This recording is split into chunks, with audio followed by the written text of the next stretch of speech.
Baik. Kalau saudara-saudara peka dengan keadaan sekarang ni, dia ada lagi satu video. Ya, video terbaru pembodohan mahasiswa di UTHM. Kalau saudara-saudara nak tengok, boleh tengok video ni di laman Facebook Kumpulan Aktivis Mahasiswa Independen kami. Boleh akses di situ, boleh tengok video yang terbaru. Proses pendoktrinan macam ni lah, macam proses pembodohan terhadap mahasiswa yang berlaku. Sama lebih kurang macam kes saudari Bawani. Okey, kita ke pusingan kedua. Kita kembali semula kepada Prof. Dr. Abdul Aziz Bari. Prof, sekarang sebelah kaki dah masuk dalam politik. Ya? Kita bicara sekarang ni soal polisi pendidikan percuma. Sejauh mana keupayaan kita, Prof, nak melaksanakan polisi ini? Silakan. Saya bukan ahli ekonomi. Jadi kalau saudara tanya setakat mana viable free education ataupun pendidikan percuma daripada nursery ataupun tadika sampai ke universiti, mungkin saya tak boleh jawab. Cuma saya nak melihatlah kepada pengalaman yang kita telah lihat, ya. Umpamanya air percuma. Selangor tak bankrupt, ya. Bahkan kalau kita tengok, ya, simpanan tunai, ya, cash reserve-nya naik daripada 400 juta di zaman Dr. Hertoyo kepada 2 bilion lebih di zaman Tan Sri Khalid. Ya. Bukan air percuma saja. Ada SMUE, skim warga emas. Orang tua yang mati, yang meninggal dunia dapat RM2,500. Ya. Mahasiswa masuk universiti dapat RM1,000. Kemudian baru ni dilancarkan tunas untuk nursery, untuk microcredit dan sebagainya. Jadi banyak diberikan kepada rakyat tetapi tak bankrupt. Jadi saya rasa mengambil daripada pengalaman yang sedikit itu, saya rasa kita boleh buat. Sebab kita sudah berjanji untuk menghapuskan rasuah, menghapuskan ketirisan, ya, menghapuskan kronisme dan sebagainya. Dan saya rasa rakyat apabila diupayakan, dia akan bagi idea kepada kerajaan. Jadi saya melihat daripada segi itu, ya, maknanya kalau pendidikan percuma itu dilaksanakan, kita boleh buat. Sebab kita ada resources, ada sumber-sumber yang mencukupi. Dan saya rasa selepas ini, universiti bukan lagi menjadi tempat cari makan. Ya.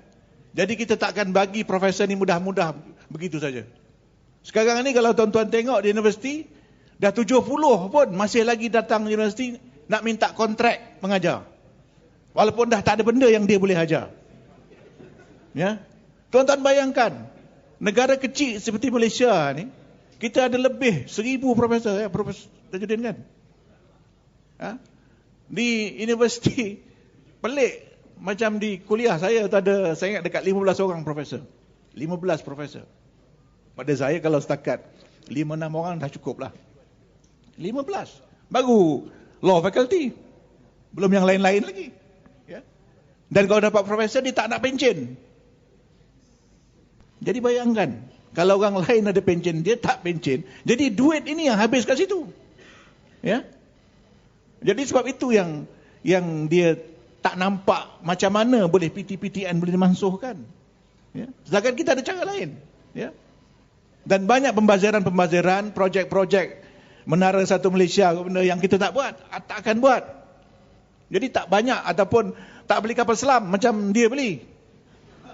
Kita boleh beli submarine, boleh beli kapal selam, tetapi bukan dengan harga yang mahal macam yang dia beli. Ya, begitu juga dengan dia tak pergi, kita tak beli laptop dengan harga RM4,000 ataupun RM8,000 ataupun screwdriver yang berharga RM150. Tak ada. Jadi simple saja. Mana saya cara orang kampung, sebab saya politik saya di kampung.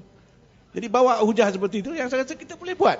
Dan negeri-negeri yang ada ni dah, bukan saya kata saya pro Pakatan Rakyat sangat, tidak, tapi kita dah buat, kita dah boleh buat. Dan kalau kita tak boleh buat, tuan-tuan boleh pilih parti lain, tak ada masalah. Ya. Jadi kita tak maulah pilihan raya ni jadi suspend macam ini. Ya, kita nak pilihan raya ini dibuat secara yang betul-betul period mana macam Amerika, 4 tahun pilihan raya, 4 tahun pilihan raya, tak ada masalah. Tak ada teka-teki, tak ada suspend macam sekarang ini. Ya. Jadi setiap orang yang memerintah itu dia kena buat kerja dengan betul.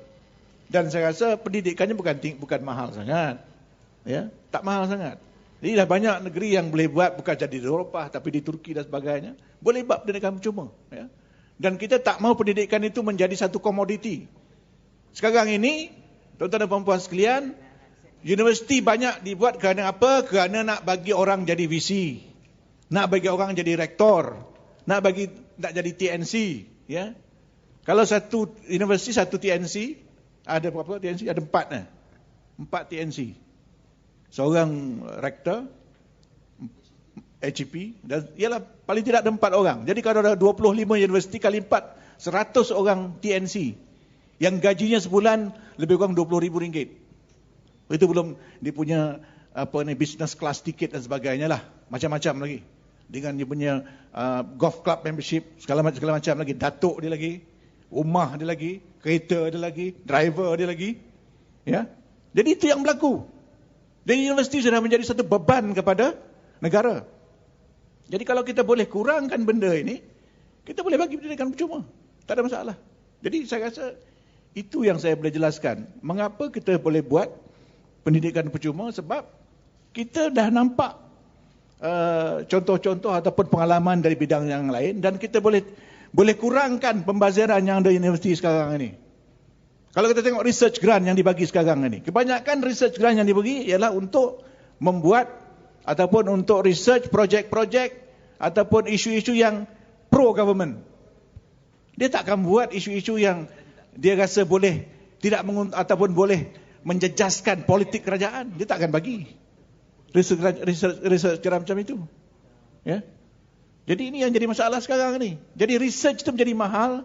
Research tidak memberikan faedah kepada masyarakat. Itu yang menyebabkan universiti semakin mahal. Dan universiti kita ditanggung oleh pembayar cukai.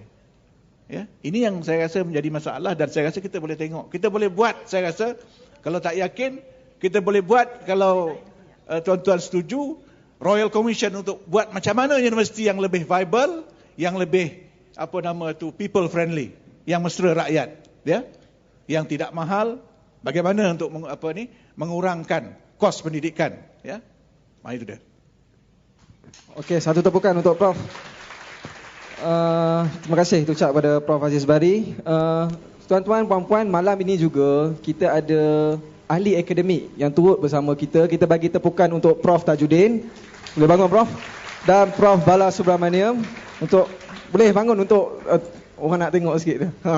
Supaya kita boleh tunjuk ahli akademik bersama dengan kita pada malam ini. Baik, sebelum pergi ke saudari bawah ni, saya pergi dekat Dr. Mazli dululah. Ya. Dr. Mazli, tadi Prof ada bercakap soal kualiti kalau kita laksanakan pendidikan percuma. Dan ada seorang pengguna Twitter juga menanyakan kepada saya bahawa kalau polisi pendidikan percuma ini dilaksanakan, adakah ianya akan menjejaskan kualiti pendidikan itu sendiri. Dan dalam keadaan yang sekarang ni, kita tengok dalam keadaan ekonomi yang tidak stabil, politik yang tidak stabil. Misal kata, andainya bila mana Pakatan Rakyat meminta Malaysia selepas pilihan raya umum yang ke-13 ni, adakah Doktor masih melihat ini satu polisi yang baik untuk dilaksanakan di negara kita? Silakan. Saya pun tak nampak apa kaitan polisi pendidikan percuma dengan kualiti universiti. Ya. Kalau kita lihat, dia dua isu yang ada kaitan, dan boleh kita katakan dua isu berbeza tapi ada kaitan jugalah. Saya agak suka sikit bila nak bicara tentang universiti pendidikan percuma, kerana sebagai seorang pendukung free market, saya menghadapi dalaman. Tetapi saya juga tidak percayakan kepada piratisation. Tahu piratisation? Bukan privatisation. Piratisation. Banyak negara-negara membangun yang kononnya mereka melakukan privatisation, tetapi tidak berlaku privatisation berdasarkan konsep free market. Yang adanya free competition, fair competition. Tetapi yang ada adalah Privatization kerana apabila diprivatisekan, kebanyakan company-company itu diserahkan kepada kroni-kroni. Dan kroni memonopoli segala-galanya, itu yang kualiti tak berubah. Okay. Cuma kalau kita lihat tentang isu pendidikan percuma, kita cuba tolerate sikit lah dengan ideal dalam jiwa saya ni. Ada pro dan ada kontra. Ada pro-nya jika sebuah negara itu mampu untuk memberikan pendidikan percuma. Pendidikan percuma maksud yuran dikecualikan. Seperti mana yang pernah dilakukan di Jerman. Ya, sekarang ni Jerman terpaksa letakkan yuran yang minima. Ataupun kita lihat apa yang berlaku di Scandinavian country, di Turkey dan juga negara-negara teluk. Bagi negara yang mampu, seperti negara-negara teluk, seperti Scandinavian country yang terpaksa mengenakan cukai yang tinggi, dan juga seperti Turkey, mereka berjaya mengawal kualiti universiti dengan kedudukan universiti yang tidak dipengaruhi dengan politik rejim. Tetapi bagi negara yang tidak ada pendapatan yang banyak seperti Morocco, Kuba, dia bukan contoh yang baik untuk diberikan kepada kualiti universiti itu. Dan malah kalau pengalaman saya pergi ke Morocco, kelas selalu tak ada, kadang-kadang banyak isu. Pelajar-pelajar kita kat sana pun boleh kongsikan masalah. Tetapi ini tidak berlaku di Turkey contohnya, di Scandinavian countries. Jadi nak membuat pengitlakan ataupun generalize terhadap pendidikan percuma ini perlu ada secara wajib, itu saya rasa saya tidak berani katakan. Tapi lihat kepada kemampuan negara. Dan bagi negara Malaysia, saya bukan seorang ekonomis, tetapi mendengarkan apa yang dibentangkan oleh saudara Rafizi waktu debat PTPTN, bagi layman seperti saya rasa Malaysia mampu kot untuk pendidikan percuma. Cuma bagi saya, pendidikan percuma itu tidak datang dengan rejim menguasai universiti. Universiti perlu autonomi.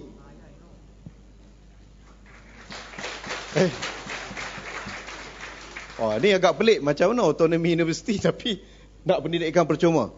Sebenarnya banyak perkara yang kita boleh lakukan, antaranya macam grant boleh diberikan. Tetapi yang penting, pentadbiran universiti tidak terikat dengan kerajaan. Siapa nak jadi NC, siapa nak jadi TNC, bukan ditentukan oleh parti pemerintah. Dan tidak ditentukan oleh Menteri KPT. Dan tidak ditentukan oleh parti-parti tertentu. Maka dia berjaya naik di atas merit. Saya seorang yang beriman dengan meritokrasi. Dan saya yakin apabila diberikan kepada merit, persaingan, fair competition akan berlaku. Dan saya yakin setiap bangsa, setiap agama di Malaysia itu dikurniakan oleh Allah SWT dengan kemampuan yang sama sebenarnya. Yang ada hanya orang yang rajin, orang yang malas. Orang yang mampu, orang yang tidak mampu. Orang yang berusaha, orang yang tidak berusaha. Dan orang yang pengampu dan orang yang pembodek. Jadi kalau nak ceritakan tentang kualiti, pada saya perlu kebebasan autonomi universiti. Dan kita lihat bagaimana Oxbridge dan juga Ivy League University boleh berdiri. Dan malah kalau kita lihat sebagai umat Islam, sepanjang tamadun umat Islam, sejarah umat Islam itu sendiri, terdapat universiti-universiti seperti Al-Azhar, Universiti Qarawiyyin di Morocco, Universiti Fes dan sebagainya. Mereka itu merupakan universiti yang memberikan pendidikan percuma kepada para penuntutnya, termasuk di Turki di zaman Uthmaniyah. Wallahualam. Terima kasih. Ucapkan satu tepukan untuk Dr. Mazli Malik. Ya, satu kupasan yang menarik mengenai tentang polisi pendidikan percuma yang kebelakangan ni kita sibuk bahaskan sama ada negara kita ini sudah berada di tahap yang cukup stabil untuk melaksanakan dasar pendidikan percuma ataupun tidak. Ya, saudara, kita pergi ke saudara Bawani. Saya difahamkan saudara Bawani sebelum ni menuntut di UKM, ya.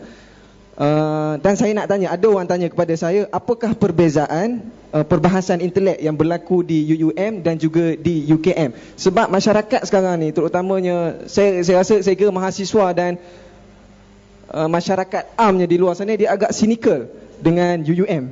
Ya, seolah-olah UUM ni satu pusat pusat fix punya pusat penempatan untuk Biro Tata Negara. Saya difahamkan begitulah. Ya. Itu yang pertama. Yang kedua, kenapa dibangkitkan tentang isu pendidikan percuma? Dipersilakan. Okey, betul. Saya first degree saya di UKM dalam bidang psikologi. Kalau bagus juga saya buat second degree, saya boleh buat perbandingan antara universiti. Okey, di UKM satu contoh kalau UKM kita tengok hostel, tempat tinggal, tempat penginapan pelajar, kita ada nama Burhanuddin Elmi, Pendeta Zabar, Ibrahim Yaakob, semua nama-nama pejuang. Kalau kita tengok UUM, nama hostel kita Proton, Petronas, Saim Dabi. Itu satu comparison. Semuanya ini like UKM, nama-namanya nama-nama pejuang. Ini lebih kepada company profit, GLC, lebih memperjuangkan kekayaan. So itu satu perbezaan yang kita boleh nampak lah. So lagi satu, Universiti Pengurusan, Management University. Tapi saya berani cakap management memang banyak aspek out. So like example, kita kena pakaian formal. Pergi PKU pun kena pakaian formal. So perlu think lah, nak sakit nak pergi PKU pun berpakaian formal. Tak logik kan? Orang dah sakit katakan you pakai biasa pergi. Pernah ada isu yang pernah pelajar dialau kerana tak pakai formal. So itu boleh buat satu perbandingan lah tahap kualiti universiti. Saya tak pandang rendah pada UM, tetapi sebab bukan semua aspek UM bad ke apa-apa, bukan. Tapi perlu lihat senario perubahan. Dulu saya belajar 2005 hingga 2008 di UKM. Sekarang di UM 2011 dan sampai sekarang. Perbezaan tu. So saya rasa ini yang melahirkan mahasiswa terpesong. Mahasiswa hari ini lebih kepada individualistik. Belajar, dapat markah baik, habis, beli rumah banglo, kahwin, settle. Itu life. Itu dah jadi budaya macam tu. Itu disebabkan sistem yang train kita macam tu. Bukan di UUM saja. Saya rasa banyak universiti pun sama juga. Tak kira UM ke UKM ke semua. Sebab dunia hari ini mendidik mahasiswa jangan bertanya. Tanya tak baik. Listen. Saya buat satu contoh. Bagus video tu letup. Sebenarnya saya nak ambil peluang ni nak beritahu. Video tu bukan saya upload. UUM sendiri, My Mahasiswa Online Portal adalah Pro BN punya online channel. UM sendiri yang upload. Pada masa yang sama, Puan Sharifah daripada Suara Wanita 1 Malaysia, mereka yang upload. Mereka beri tepukan kepada mereka yang meletupkan video ini. Kerana mereka lah hari ini kita sudah buka mata. Good. So saya rasa seronok. Memang gembira lah. Saya tak tersangka kebangkitan. I feel very proud tengok banyak anak muda bangkit bersuara. Itu satu bagus. Kita perlu teruskan. Actually itu perubahan saya nampak lah. Saya tak nak condemn UM. Nanti esok keluar bawah ni hari ni condemn UM pula. So senario hari ini mahasiswa sudah jadi boneka, pak turut, anggur dan sebagainya. Semuanya adalah disebabkan sistem kita nak train kita jadi kapitalis. Itulah sistem kapitalisnya. Saya berpegangan kepada ideologi sosialis. Sosialis mengajar kita perlu bersama rakyat, memperjuangkan hak rakyat, kesamaterataan rakyat. So itu perbezaan sistem hari inilah. Nak tukar sistem kita kena perjuangkan. Perjuangan pertama, langkah pertama kita, mari kita sama-sama perjuangkan pendidikan percuma. Pendidikanlah akan membawa kepada negara lebih maju, akan mencelikkan pemikiran mahasiswa, akan melahirkan mahasiswa yang pemikir, berfikir secara kritis dan analitik dan sebagainya lah.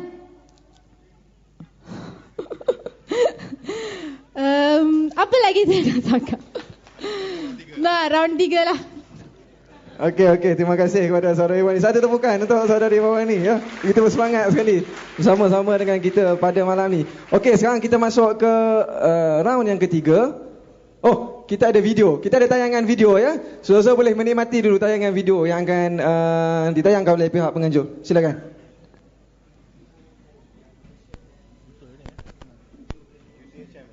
Oh, kita Hello.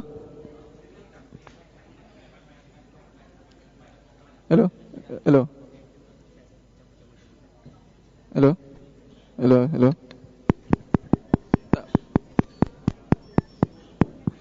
Saudara-saudara, ini video kita kata video doktrinasi, proses doktrinasi yang berlaku di UTHM. Ya, saudara-saudara boleh tonton. Silakan.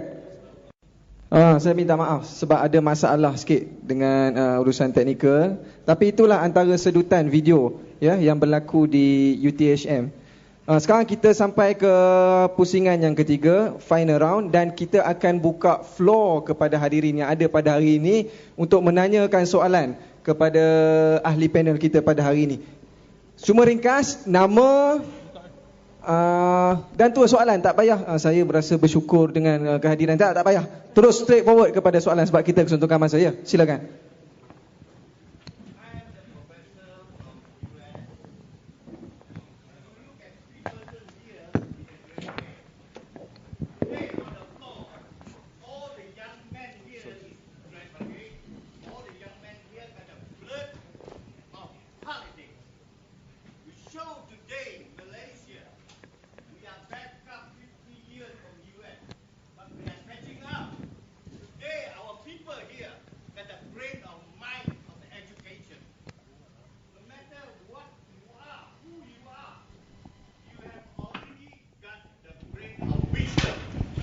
This is what in God we trust. We live in this country, everybody here will look at each other. It's the same. What is different? No different. The blood is the same. In constitutive principle, river are alike. They are different. No matter we are color different, but our blood in politics in Malaysia today will catch up the best point of the world. Malaysia is recognition economically in the world. 44% of the export world market. Look at that. How rich our country is. But what happened now today? Everybody was screaming. Everybody was not happy. The education today, we are recognition with the education. Hak asasi. Freedom of speech. Freedom of education, freedom of culture. This is what Malaysia live with. Thank you.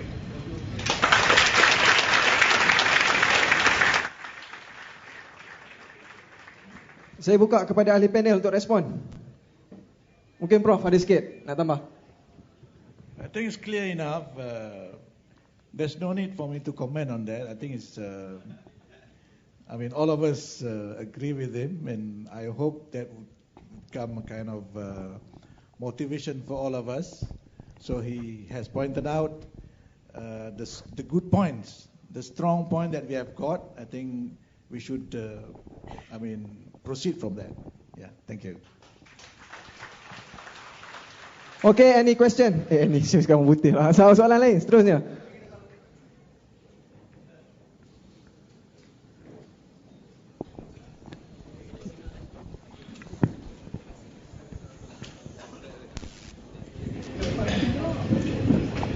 Bismillahirrahmanirrahim. Assalamualaikum. Saya nak tujukan soalan ni kepada Dr. Mazli balik. Bagi soalan bagi nama, sebut nama. Muhammad Adam. Okey. Tentang pendidikan percuma, saya yakin pendidikan percuma akan meningkatkan peningkatan kecemerlangan pelajar. Tapi at the same time kita tak boleh assume semua pelajar ada semangat nak belajar. Kita takut ada golongan minoriti atau setengah pelajar dia bila mendapat pendidikan percuma dia just take the granted. Jadi soalan saya, bila berikan pendidikan percuma, ada tak jalan penyelesaian macam mana kita nak bagi supaya pelajar ni tak just take the granted on the free education. Itu je. Okey, Dr. Mazli, saya tambah sikit sebab tadi ada yang tanya melalui Twitter. Dia kata bila pendidikan menjadi komoditi, kualiti akan berkurangan. Apa respon doktor?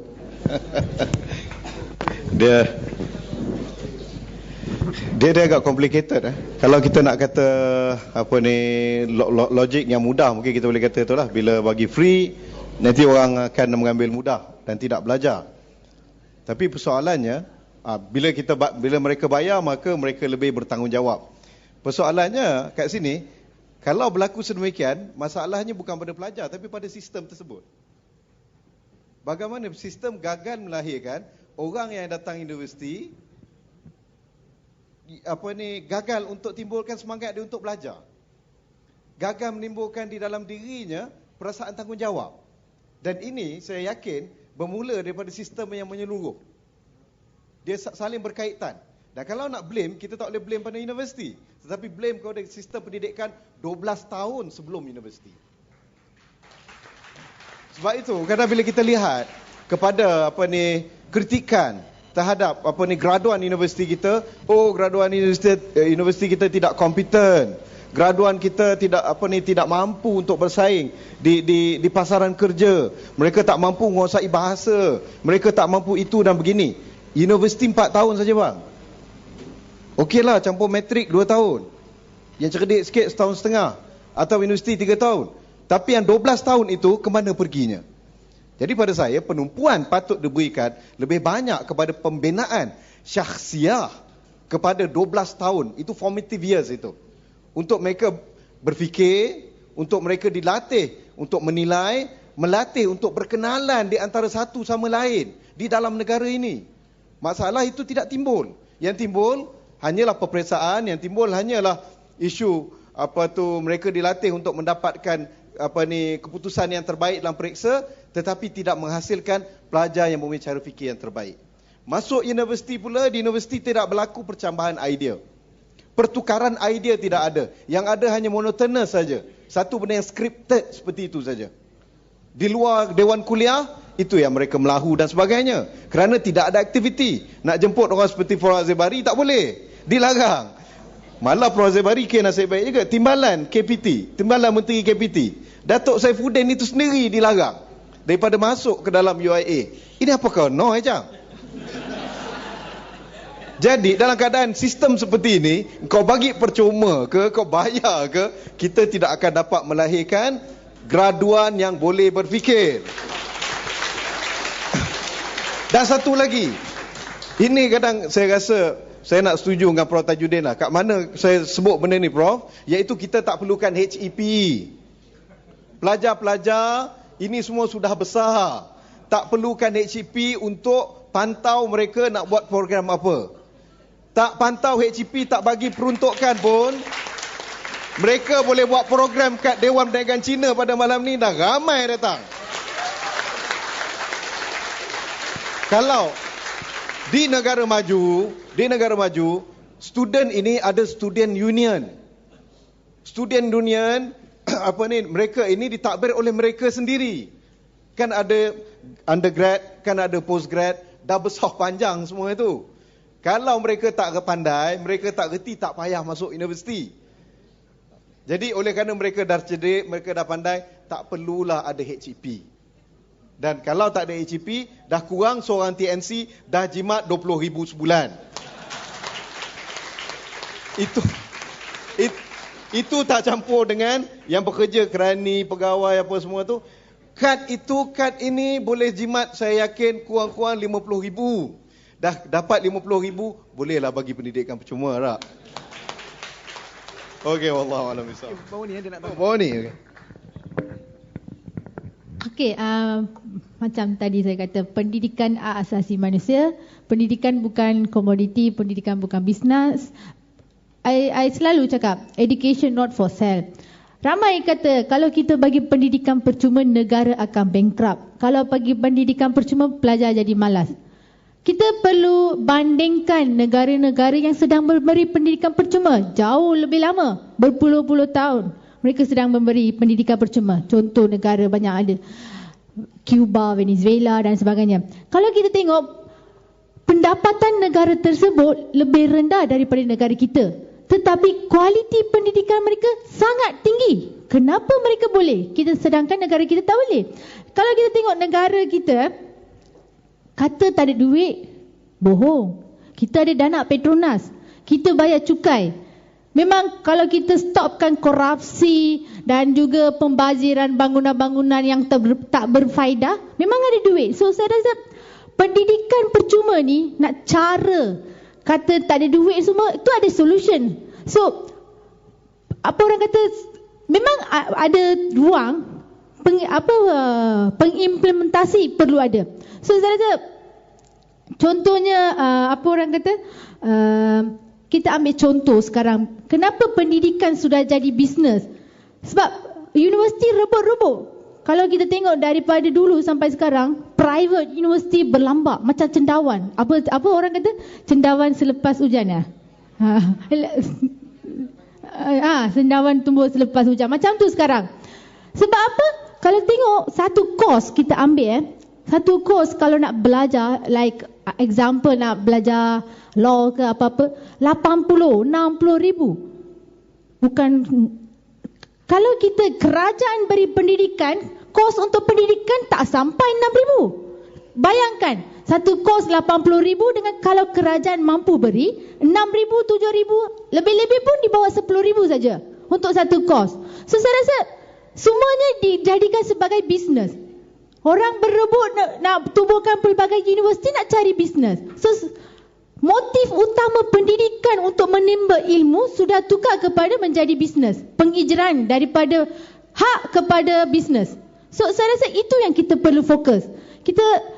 Kalau kita betul-betul nak memperjuangkan pendidikan percuma, saya rasa ada solusi. Negara memang mampu, boleh memberi pendidikan percuma. Saya rasa sekarang ramai orang mula bercakap tentang pendidikan percuma. Itu satu peluang yang baik untuk membawa perjuangan pendidikan percuma di negara kita.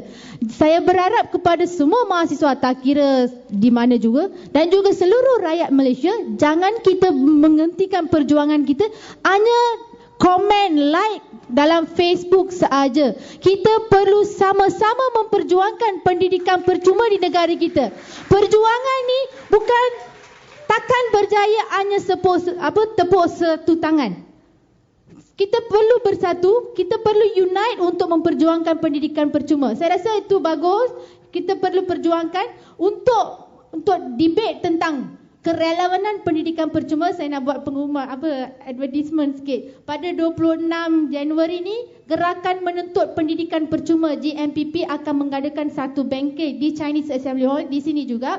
Kita minta semua mahasiswa, anak muda, rakyat, tak kira tua muda, semua datang. Kita bagi pandangan mereka, kita bagi pandangan anda semua, kita berkongsi pandangan kenapa kerelevanan pendidikan percuma. Kita debate, kita berujar dan sebagainya untuk membawa satu tuntutan pendidikan percuma, satu yang relevan. Rakyat perlu diberi pendidikan percuma. Terima kasih saudari Bawani. Sebelum kita boleh lagi nak tanya soalan, tapi saya nak layan soalan dalam laman Twitter dulu ya. Ditujukan untuk Prof Aziz Bari, sebab hari ini kita bukan hanya bincang tentang isu pendidikan percuma, tapi kita bincang tentang hak asasi. Ada yang bertanya, dia nak tanya sangat. Dia kata, apa pandangan Prof tentang mahasiswa yang nak bertanding dalam pilihan raya umum? Boleh Prof jawab, Prof? Ya, saya rasa mahasiswa sama juga seperti pemandu teksi, petani, ada hak untuk bertanding, ya. Dan saya rasa satu perubahan yang kita perlu buat ialah kita kena turunkan umur mengundi daripada 21 kepada 18. Ya. Sebab apa saya katakan begitu? Dari segi undang-undang dia punya age of responsibility ya, 18. Jadi mengapa mengundi 21? Ini double standard. Ya, kalau anda 18 tahun, anda boleh dihukum mati di bawah Akta Dadah Berbahaya, tetapi tak boleh mengundi. Kan? Kalau orang Islam punya, anda boleh kahwin umur 16 tahun tapi tak boleh mengundi. Ini pelik, Malaysia ni pelik. It's a funny place. So why don't we standardize, ya? Paling tidak 18. Make it 18. And then daftar online, no fuss. Senang, kan? Jadi yang susah sangat, orang dah 100 tahun mati pun ada. Ya? Yang dah mati balik mengundi, hari mengundi. Ini susah, ya. Jadi saya rasa kita kena simplifykan, permudahkan. Dan saya rasa untuk menjawab soalan hak mahasiswa ni, saya ada pandangan saya lah. Sebab saya rasa nak menang pilihan raya ni bergantung kita ni orang suka atau tidak, kan? Parti politik tak ada yang boleh jamin kursi untuk mahasiswa, ya. Saya tak setuju, sebab tu saya tak setuju parlimen belia yang dicadangkan oleh Datuk Sabri Cik tu, kan? Itu satu, ingat tadika ke, kan? Tapi yang penting ialah mahasiswa diberikan hak, diberikan ruang. Sebab itu tuan-tuan dan puan-puan sekalian, saya tak setuju, ya, bila saya diminta untuk menjadi panel menasihatkan kerajaan tentang pindaan kepada AUKU, Akta Universiti, UUCA 1971. Saya tolak sebab saya kata pada pandangan saya ini kerja-kerja sia-sia, buang masa, buang duit, ya. Saya nak dimansuhkan terus AUKU ini, ya. Jadi kita buang masa. Macam juga dulu ISA kan, saya diminta untuk duduk dalam panel menasihat kerajaan nak menambah baik, to improve this ISA. Saya kata ISA ni apa nama, preventive detention. Preventive from what? Preventive from what? Preventive detention. Seolah macam kita ni semua gila, you know. Kena ada preventive act dan sebagainya. Jadi ini benda-benda yang saya rasa, jadi walaupun saya tidak setuju hak mahasiswa itu bertanding, tetapi yang penting mahasiswa diberikan ruang, mereka diberikan hak untuk bertanding sebagai pelajar di universiti. Dan kalau umpamanya kita ambil contoh di Europe ataupun di US, kalau mereka itu menang dalam pilihan raya universiti, mereka diberikan sabbatical 1 tahun untuk menjalankan kegiatan universiti, ya. Dan mereka dibenarkan kutip duit, dan mereka dibenarkan mengadakan aktiviti tanpa approval ataupun kebenaran daripada HEP. Jadi itu yang patut kita berikan. Jadi tak perlu mereka itu bertanding sebab mungkin mereka tidak ada konstituensi yang sesuai.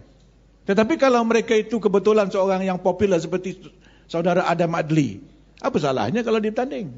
Dengan syarat dia bertanding di kawasan yang sesuai, kan? Sebab di Malaysia ni masalah abang ni ke? Ini instant hero kan, apa new heroine kan? Mungkin saya tidak menafikan bahawa mahasiswa mungkin boleh menjadi calon yang baik kalau mereka itu boleh relate dengan isu semasa. Sebab satu lagi masalah di Malaysia ialah pembahagian konstituensi itu, persepadanan itu pun satu yang lucu juga. Di Kepong, saudara tengok 80,000, 90,000 satu seat, tetapi di Sabah Sarawak 9,000, 10,000 satu seat. Ini gila. Tetapi ini Malaysia, ini demokrasi Malaysia. Sepatutnya dia ada standard. Satu kawasan parlimen umpamanya 30 hingga 40,000. Lebih kurang begitu. Jadi kawasan itu sesuai, kawasan itu kecil. Tetapi di Malaysia sekarang ni kawasan ataupun kawasan parlimen dibagikan mengikut pertimbangan politik. Yang SPR kita tahu bekerja bagi pihak BN. Itu masalah dia. Jadi ada masalah-masalah lain yang terpaksa kita selesaikan sebelum kita kata mahasiswa ni boleh bertanding atau tidak. Tetapi mengundi pada saya itu sudah tentu, ya. Umur mengundi kena diturunkan, ya. Dan kita tak patut ada sekatan. Macam sekarang ni banyak sangat sekatan dari segi nak bertanding, dari segi deposit, kan, dari segi mendaftar parti politik. Jadi banyak sekatan yang saya rasa tidak masuk akal yang ada di Malaysia. Yang saya rasa kita kena hapuskan, kita kena mansuhkan. Tetapi kita kena dapat kerajaan baru sebab kerajaan yang ada sekarang tidak committed dengan idea ini. Dr. Mansini, sikit saya kira. Dia bila sebut tentang mahasiswa dan pilihan raya yang akan datang ni, saya tak tahu lah sebelum saya tambah apa pendapat dengan apa yang Prof nyatakan tadi. Saya yakinlah kalau selepas listen ni, kalau mahasiswa makin kurang sokong BN, saya rasa Sharifah teruk kena balun dengan BN ni. Betul lah, ada kesan kan pada mahasiswa. Kebanyakan mahasiswa yang saya jumpa yang pro aspirasi pun marah betul dia. Saya rasa tak tahulah dia bagi kredit. Okey, tak apa. Mahasiswa dan pilihan raya, mahasiswa nak masuk bertanding, ada dua perkara kat sini. Pertama, antara prinsip dan juga realiti. Dari segi prinsipnya saya menyokong. Kita ada postman masuk bertanding. Dah menang dia lompat parti pula tu kan. Kita ada any Tom, Dick and Harry masuk bertanding.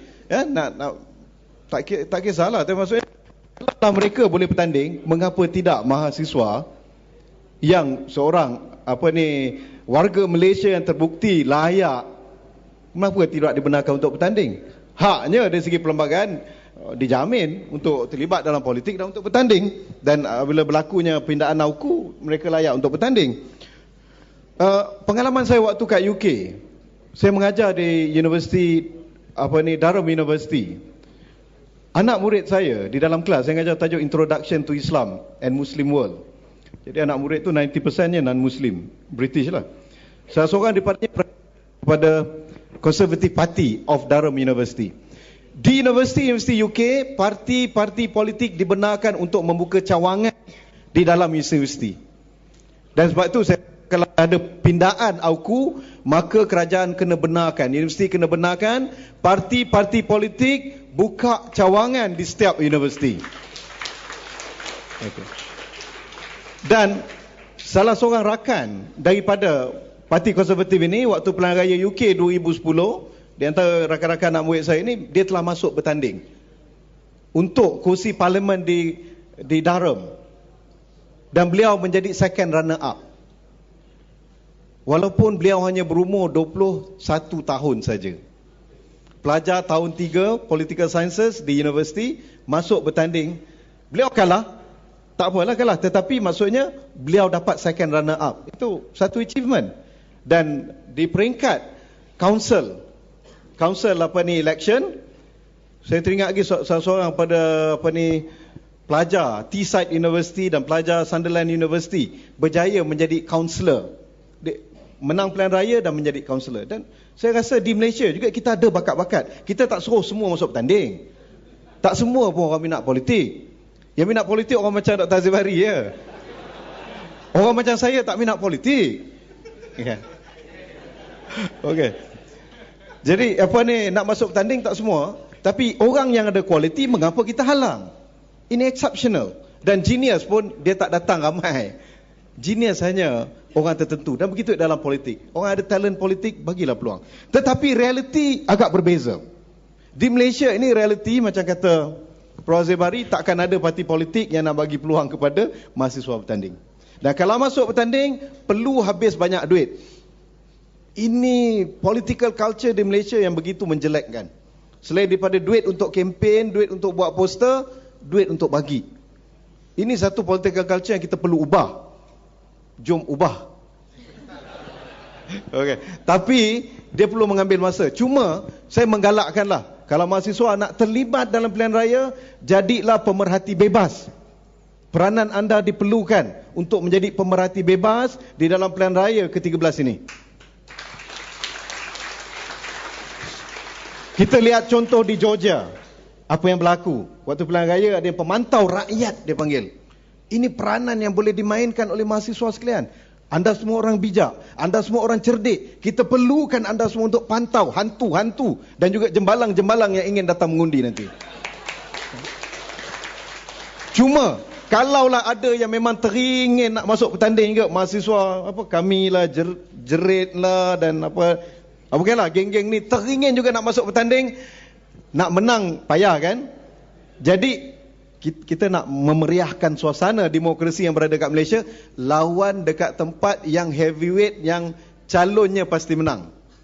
Contohnya sama ada calon BN ataupun PR, saya tak tahulah mahasiswa ni dia pro BN ke pro BR. Mungkin tak pro BN, tak pro BR. Tapi lawan kat situ. Contohnya macam bawah ni nak bertanding kat Pekan. Mungkin ada yang nak bertanding kat Pematang Power. Mungkin ada yang nak bertanding dekat Paguh kan?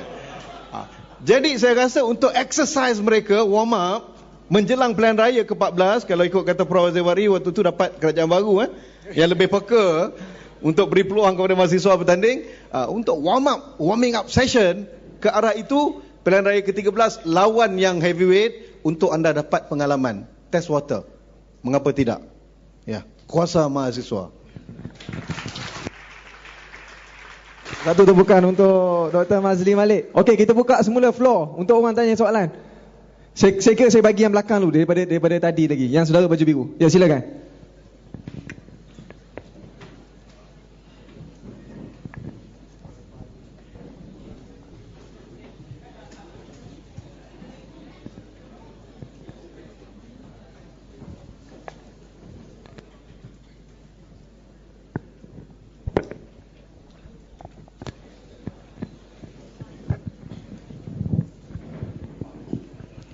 Assalamualaikum.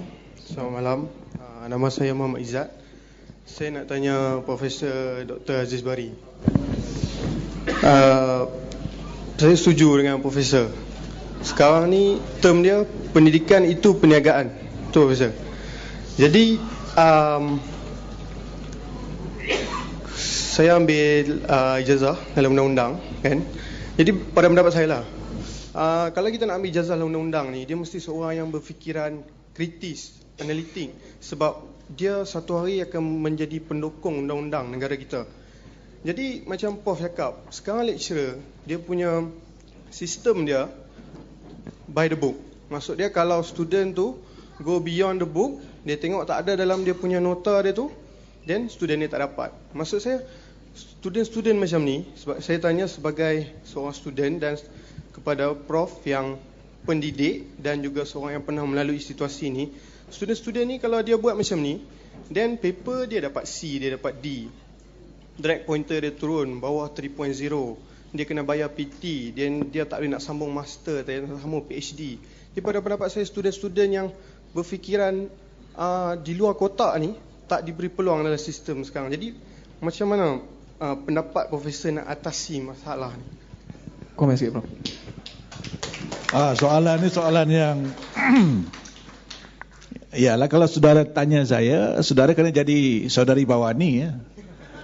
Berjuang macam dia. Tapi saya akuilah masalah yang dibangkitkan oleh sahabat kita itu ya. Kerana masalah yang pertama yang kita hadapi adalah di law school ataupun di tempat kita belajar undang-undang itu sendiri ya, dengan pencarah-pencarah yang bebal ini ya. Dengan sistem kita, dengan sistem kehakiman yang seperti sekarang ini ya, saya ingat itu pun relevan juga, sebab sistem kehakiman itu juga menentukan bentuk pendidikan undang-undang yang kita nak bawa. Kemudian legal profession itu sendiri, good system profession guaman itu pun menjadi masalah. Baru ini ada seorang peguam kanan yang dilibatkan dalam SD bala itu kan, di park itu.